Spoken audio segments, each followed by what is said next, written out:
ప్రపంచ పటం నుండి కొన్ని దేశాలు శాశ్వతంగా తుడిచిపెట్టుకుపోతాయని మీరు అనుకుంటున్నారా? ప్రపంచమంతా వినాశనం అనే బటన్ మీద వేలు పెట్టి కూర్చున్నప్పుడు ఒక్క ఫోన్ కాల్ మొత్తం ఆటని ఎలా మార్చేస్తుందో మీరెప్పుడైనా ఆలోచించారా? నేడు సముద్రపు అలల నుండి ఎడారి యొక్క మండుతున్న ఇసుక వరకు ఒకటే అలజడి. గాలిలో బారియుద్ వాసనుంది మరియు ఆకాశంలో ఎగురుతున్న ఫైటర్ జెట్స్ కేకలు వినిపిస్తున్నాయి. ప్రపంచమంతా ఊపిరి బిగబట్టి చూస్తోంది. ఎందుకంటే మిడిల్ ఈస్ట్లోని ఆ మంటలు, వీటిని ఆర్పడానికి జరిగిన ప్రయత్నాలు ఏళ్ల తరబడి విఫలమయ్యాయి. ఇప్పుడవి తిరిగి రాలేని మలుపు వద్ద నిలబడ్డాయి. కానీ ఈ మహాయుద్ధం మధ్య అమెరికా వంటి దేశాలు తమ చేతులు వెనక్కి తీసుకుంటున్నప్పుడు మరియు చైనా మౌనంగా తమాషా చూస్తున్నప్పుడు ఒక కొత్త శక్తి ఉద్భవించి ప్రపంచాన్నే ఆశ్చర్యపరిచింది. కఠిన శత్రువులు కూడా సలహాల కోసం అడిగే దేశం నిజంగా ఏదైనా ఉండగలదా? ఆలోచించండి. ఒకవైపు ప్రపంచంలోని అత్యంత అడ్వాన్స్ టెక్నాలజీ కలిగిన శక్తి ఉంది, మరోవైపు తన మొండితనం కోసం ఏ స్థాయికైనా వెళ్ళగలిగే దేశం ఉంది. ఈ రెండింటి మధ్య ప్రపంచపు సగం ఎకనామీ ఇరుక్కుపోయింది. ఒకవేళ ఈ రోజు ఈ మంటలు ఆగకపోతే రేపు మీ జేబు, మీ ఇంటి విద్యుత్తు మరియు మీ దేశ అభివృద్ధికి తాళం పడవచ్చు. కానీ ఈ చీకటి మధ్య ఒక కాంతి కిరణం కనిపిస్తోంది. ఒక అద్భుతమైన కౌటిల్య రాజనీతి, ఒక వ్యూహం. ఇది సూపర్ పవర్స్ హోస్ట్లను ఎగురగొట్టింది. ప్రపంచం కేవలం ఒక మార్కెట్ అని భావించిన దేశం ఈరోజు ప్రపంచపు అతిపెద్ద శాంతిదూతగా మారుతుందని ఎవరైనా ఊహించారా? నేడు మనం ఆ నిజం మీద ఉన్న పరదాను తొలగిద్దాం. దీనిని గ్లోబల్ మీడియా దాచడానికి ప్రయత్నిస్తోంది. ఈరోజు మనం 2026లో భారత్ను ప్రపంచపు అసలు బాస్గా మార్చిన ఆ మాస్టర్ ప్లాన్ గురించి మాట్లాడుకుందాం. 2026 సంవత్సరం ప్రారంభం ప్రపంచానికి ఒక పీడకల్లా మొదలైంది. ఇజ్రాయెల్ మరియు ఇరాన్ మధ్య ఉద్రిక్తతలు కేవలం ప్రకటనలకే పరిమితం కాలేదు, అవి నేరుగా ఘర్షణగా మారాయి. మిసైళ్ల ధ్వని మరియు ఆకాశంలో పేలుళ్ల మధ్య ప్రపంచపు కళ్ళు ఆ మిడిల్ ఈస్ట్ మీదున్నాయి. ఎక్కడి నుండి ప్రపంచానికి కావాల్సిన ఎక్కువ భాగం చమురు వస్తుందో. కానీ ఈసారి కథ వేరుగా ఉంది. గతంలో ఇలాంటి పరిస్థితులు వచ్చినప్పుడు ప్రపంచం వాషింగ్టన్ లేదా బీజింగ్ వైపు చూసేది. కానీ ఈరోజు దృశ్యం మారింది. ఈరోజు ఇజ్రాయెల్ ప్రధానమంత్రి మరియు ఇరాన్ ఉన్నతాధికారులు ఆందోళనలో ఉన్నప్పుడు వారు వైట్ హౌస్కు కాదు, న్యూఢిల్లీ నంబర్కు డయల్ చేస్తున్నారు. ఈ మార్పు రాత్రికి రాత్రే రాలేదు. ఇది మనం భారత్ అని పిలిచే ఆ కొత్త శక్తి యొక్క ఫలితం. భారత్ ఈరోజు కేవలం ఒక దేశం కాదు, అది గ్లోబల్ పవర్ బ్యాలెన్స్కు కేంద్ర బిందువుగా మారింది. భారత్ లేకుండా మిడిల్ ఈస్ట్లో ఆకు కూడా కదలదు. మిడిల్ ఈస్ట్లో జరుగుతున్న ఈ గందరగోళానికి అతిపెద్ద కారణం ఇరాన్ సుప్రీం లీడర్ అయాతుల్లా ఖమేనీ అకస్మాత్తుగా మరణించడం. ఈ ఒక్క ఘటన మొత్తం ఖండమంతటా ఒక వాక్యూమ్ సృష్టించింది. దీన్ని భర్తీ చేయడానికి ప్రతి ఒక్కరూ సిద్ధంగా ఉన్నారు. ఇరాన్ అంతర్గత పరిస్థితులు మరియు బాహ్య ఒత్తిడి దాన్ని ఏమీ కోల్పోలేని ఒక మూలకు నెట్టాయి. మరోవైపు ఇజ్రాయెల్ ఉంది. అది తన భద్రత కోసం ఎటువంటి ఒప్పందానికైనా సిద్ధంగా లేదు. ఖమేనీ మరణ వార్త రాగానే ఇరాన్లో అంతర్యుద్ధం మొదలవుతుందని లేదా ఇజ్రాయెలీ అవకాశాన్ని వాడుకుని పెద్ద దాడి చేస్తుందని ప్రపంచమంతా భావించింది. కానీ ఇంతలో అందర్నీ ఆశ్చర్యపరిచే వార్త వచ్చింది. భారత్ ఏమాత్రం ఆలస్యం చేయకుండా నేరుగా తెహ్రాన్ మరియు జెరూసలేంకు ఫోన్ చేసింది. ఇది కేవలం మాటల సంభాషణ కాదు, ఇది భారత్ ఇచ్చిన కఠినమైన సందేశం. ఇది రెండు దేశాలను తమ వ్యూహాన్ని మార్చుకునేలా చేసింది. భారత్ ఇరాన్ మరియు ఇజ్రాయెల్తో స్పష్టంగా చెప్పింది, ఈ యుద్ధం కేవలం మీది మాత్రమే కాదు, దీనివల్ల కోట్ల మంది ప్రాణాలు పణంగా ఉన్నాయి. నేడు భారత్ వద్ద అటువంటి నైతిక మరియు దౌత్య శక్తి ఉంది. భారత్ రెండు పక్షాల కళ్ళలోకి కళ్ళు పెట్టి మాట్లాడగలదు.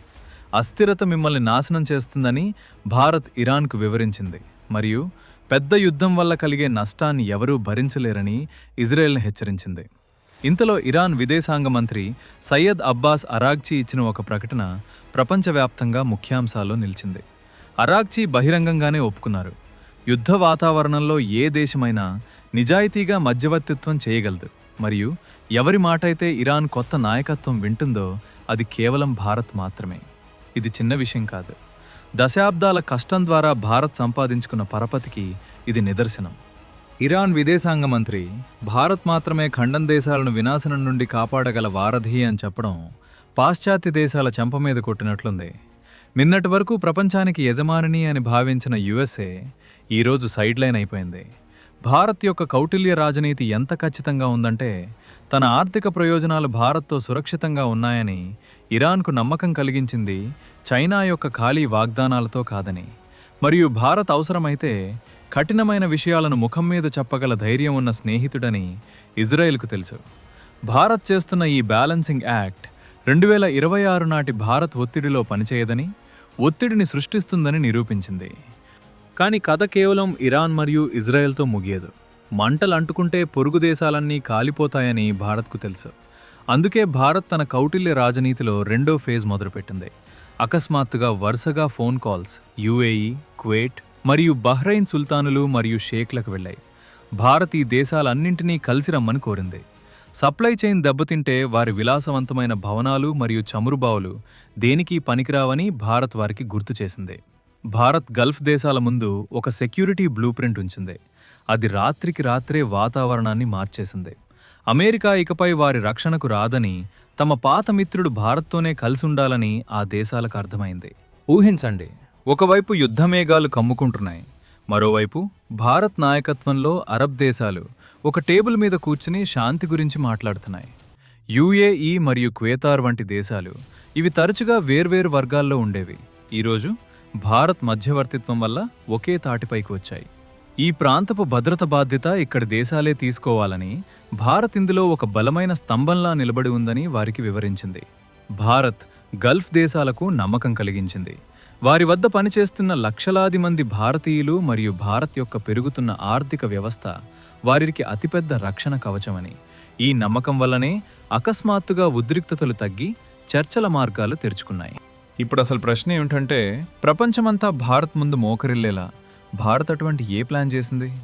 భారత్ ప్లాన్ చాలా సింపుల్ కానీ చాలా పవర్ఫుల్.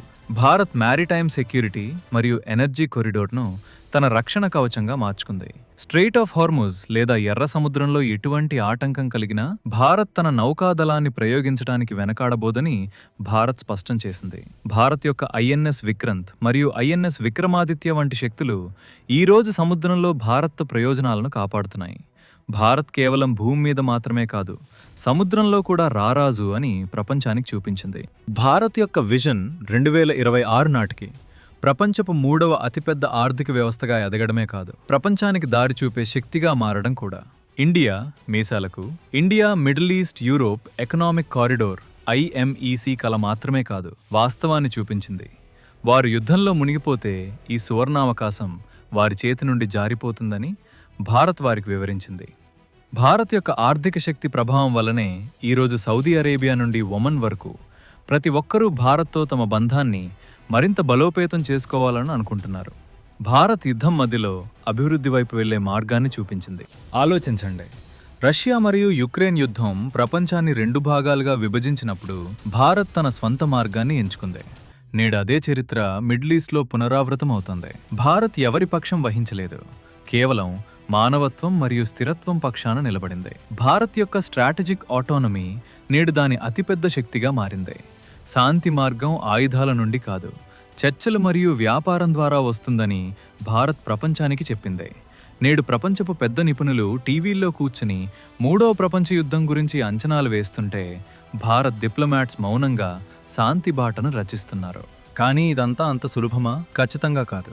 భారత్ ముందు ఎన్నో సవాళ్లున్నాయి. చైనా తన ఎత్తుగడలు వేస్తోంది, పాకిస్తాన్ తన కుట్రలు పన్నుతోంది, మరియు కొన్ని తీవ్రవాద శక్తులు భారత్ ప్రతిష్టను దెబ్బతీయాలని చూస్తున్నాయి. కానీ భారత్ తన సాఫ్ట్ పవర్ మరియు హార్డ్ పవర్లతో అటువంటి మేళవింపును సృష్టించింది. శత్రువులు కూడా స్నేహితులుగా మారక తప్పలేదు. గల్ఫ్ దేశాల్లో నివసిస్తున్న తన 90 లక్షల కంటే ఎక్కువ మంది పౌరుల భద్రతకు భారత్ ప్రాధాన్యత ఇచ్చింది. దీని ద్వారా భారత్ తన ప్రజల కోసం ఏ స్థాయికైనా వెళ్లగలదని ఆ దేశాల ప్రభుత్వాలకు సందేశం వెళ్ళింది. ఇది తన హక్కుల కోసం పోరాడటం తెలిసిన మరియు ఇతరుల గాయాలకు మందు వేయడం తెలిసిన న్యూ ఇండియా యొక్క స్ఫూర్తి. భారత్ ఏ విధంగా ఖతార్ మరియు బహ్రెయిన్ వంటి దేశాలను కాన్ఫిడెన్స్లోకి తీసుకుందో అది ఒక థ్రిల్లర్ సినిమా స్క్రిప్ట్ కంటే తక్కువ కాదు. ఖతార్, దీనితో భారత్ సంబంధాలు పలుమార్ల హెచ్చుతగ్గులకు లోనయ్యాయి. ఈరోజు భారత్కు అతిపెద్ద మద్దతుదారుగా నిలిచింది. భారత్ తన ఇంధన అవసరాలు మరియు పెట్టుబడుల ద్వారా ఈ దేశాలతో విడదీయలేని బంధాన్ని నిర్మించుకుంది. నిజమైన శక్తి అరవడంలో లేదు, సరైన సమయంలో సరైన నిర్ణయాలు తీసుకోవడంలో ఉందని భారత్ నిరూపించింది. ఒక దేశం తన తెలివితేటలతో ప్రపంచాన్ని ఎలా మహావినాశనం నుండి కాపాడగలదో ప్రపంచం చూస్తోంది. నేడు భారత్ సాధించిన ఈ విజయం వెనుక ప్రతి భారతీయుడు తన మట్టి మీద పెట్టుకున్న గర్వం ఉంది. నేడు ప్రపంచంలోని అత్యంత శక్తివంతమైన నాయకులు భారత ప్రధానితో కరచాలనం చేయడానికి క్యూలో నిలబట్టం మనం చూసినప్పుడు అది కేవలం ఒక ఫోటో కాదు, అది 140 కోట్ల భారతీయుల శక్తి ప్రదర్శన. ఇతరుల నిర్ణయాల కోసం ఎదురు చూసే దేశం మనం కాదని భారత్ నిరూపించింది. మనం ఇప్పుడు స్వయంగా నిర్ణయాలు తీసుకునే దేశం మరియు ప్రపంచం ఆ నిర్ణయాలను పాటిస్తుంది. శాంతి మరియు ప్రగతిని నమ్మే ప్రతి వ్యక్తికి ఈ విజయం సొంతం. మిడిల్ ఈస్ట్లో ఈ యుద్ధం ఇంకా పూర్తిగా చల్లారలేదు, కానీ భారత్ మొదలుపెట్టిన ఈ శాంతి ప్రయత్నాల ధ్వని చాలా దూరం వరకు వెళ్తుంది. ఈ భూమి మీద శాంతిని తీసుకురాగల దేశం ఏదైనా ఉంటే అది కేవలం భారత్ మాత్రమే అని ప్రపంచం అర్థం చేసుకుంది. కానీ భారత్ ప్రయాణం ఇంతే సులభంగా ఉంటుందని మీరు అనుకుంటున్నారా? ప్రపంచంలో కేవలం అశాంతిని కోరుకునే శక్తులు భారత్ను అంత సులభంగా విజయం సాధించనిస్తాయా? మరియు అతిపెద్ద ప్రశ్న, ఇజ్రాయిల్ మరియు ఇరాన్ నిజంగా భారత్ యొక్క ఈ మధ్యవర్తిత్వాన్ని చివరి వరకు పాటిస్తాయా? లేదా తెర వెనుక ఏదైనా పెద్ద ఆట నడుస్తోందా? భారత్ తదుపరి ఎత్తుగడ ఏమిటి? భారత్ ఇప్పుడు యునైటెడ్ నేషన్స్లో తన శాశ్వత సభ్యత్వాన్ని మరింత బలంగా కోరుతుందా? ఈ ప్రశ్నలకు సమాధానాలు రాబోయే కాలం గర్భం ఉన్నాయి.